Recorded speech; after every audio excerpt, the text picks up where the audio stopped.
The media is going to be in love with Georgia. That's what Pat Dooley said on Paul Feinbaum's show earlier this month.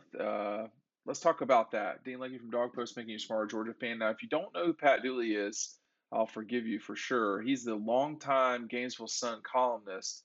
So he's written about the Gators a ton. He's really, frankly, one of the experts on Florida over time. And his point is and was that there are a lot of folks in the college football media who have fallen in love with Georgia because of all they have coming back, and that sort of this is what we do. And he's right about that. I mean, there's a lot that goes on from one season to the next where folks just gravitate to a team. They kind of pick that team to be the guy to cause such a commotion in the season. And he said, "Hey, look, everybody fell in love with Florida last year, and they wound up 8-4."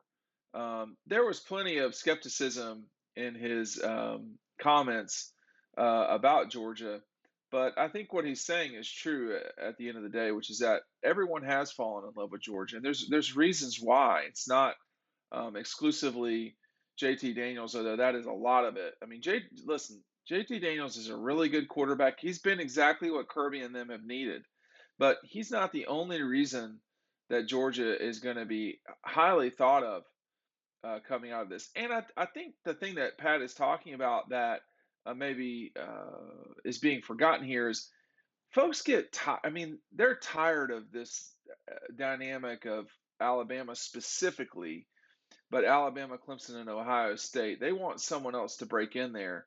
You saw Mark Schlabach, who covered Georgia for a few years at the turn of the century, has Oklahoma as his number one team. That's something I'll talk about more in another video.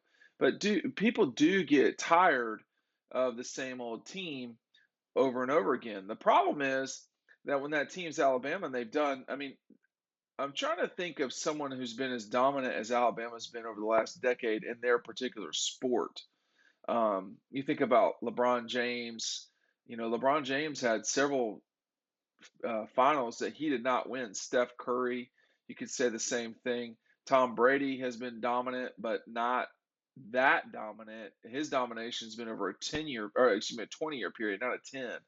And so what Alabama's done over that period of time has been, I mean, we really haven't seen it in college football history. I don't think. Certainly, Nick Saban is the greatest coach in the sports history. But people have grown tired of that, and this is an acknowledgement of that. What Pat is saying doesn't mean it's not true that Alabama is still the best team in the conference or even nationally, but it's something where folks kind of fall in love with a narrative. And the narrative coming into this 21 season is that Georgia's got a real good shot to knock Alabama off. Obviously, they play Clemson, we know, to start the season. So, right there, a Clemson team that's not been what they have been. We don't think they're going to be what they've been in the past. I mean, you can't lose Travis Etienne, Trevor Lawrence. Those are two first round guys, and the heavy part of what Clemson was doing the last few years. You can't lose them and really expect for them to be better. Maybe they're the same or something in that ballpark. I expect them to win the conference. I'm not sure if I expect them to win a playoff game. But is the media falling in love with Georgia? Well, I think it makes a lot of sense. I think you're going to see a lot of people fall in love with Oklahoma as well. You see a lot of Iowa State talk, which you know, we'll just see. I don't know that my view of this is that there are really legitimately five teams that can win it, of which a lot of the teams I've talked about just now are that, which would be Bama, Georgia, Clemson, Ohio State, and Oklahoma. I think that group is different than Iowa State, Texas A&M, Carolina, Cincinnati, and Oregon. I don't, I think if you were to put Georgia playing all of those teams I just mentioned, all 10 of them, they'd be favored against. I don't think they'd be favored against Alabama. I think they'd either be favored or it'd be basically a toss up against everybody else. And that's why there's such a discussion about people falling in love with them. Now, with that said, there's some condescension going on there too. Pat Dooley covered Florida forever for the Gainesville Sun, and what's happening in local journalism is a lot of folks who have been around the block for a while have left, and that's what happened with Pat too. But there's there's some understanding that you can jab Georgia if they don't perform the way that, if they wound up performing the way Florida did in 2020, where you win a big game against Georgia, but you know you lose four other games. I mean, you win the East, but you lose four games. The way you close the season was bad.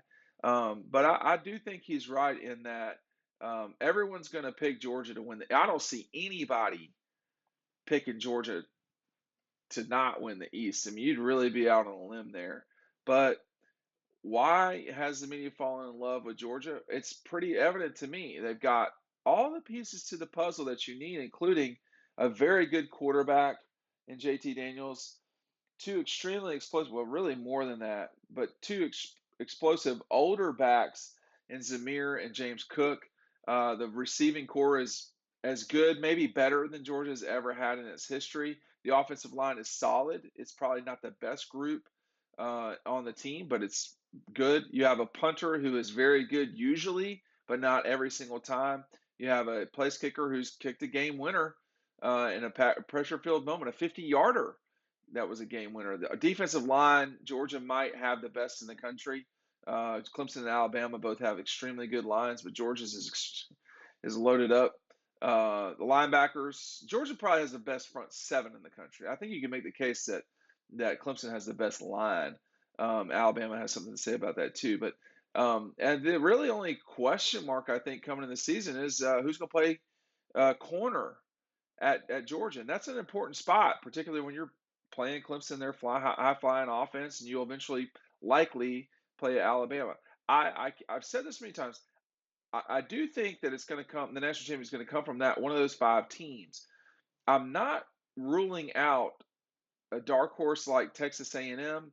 It is hard for me to wrap my head around Oregon, Iowa State, or Carolina doing it. I expect Oregon to win the Pac-12. I don't.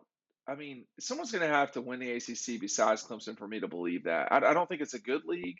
I think it's gotten better, but it's just not good. I mean, you look at top tens everywhere. I mean, the SEC has three guys in the top seven. The Big 12 has a couple in the top six. The Big Ten, I think, is not as good as it has been in the past. But Ohio State will have plenty of difficult enough time getting through that Big Ten East.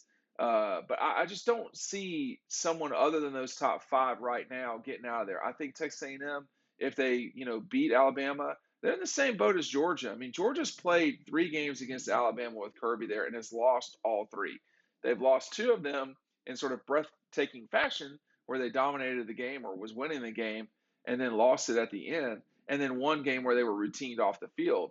But they haven't won that game. Um, you know, Oklahoma hasn't won. There's all sorts of stuff that's happening right now. All of these teams have something to prove, and Georgia, whether the media loves them or not, has something to prove as well in game one and in their final game, whatever that final game may be. Let's talk about this more over on Dog Post. Thanks for listening. We'll see you over on Dog Post, DAWGPOST.com. Thanks for watching.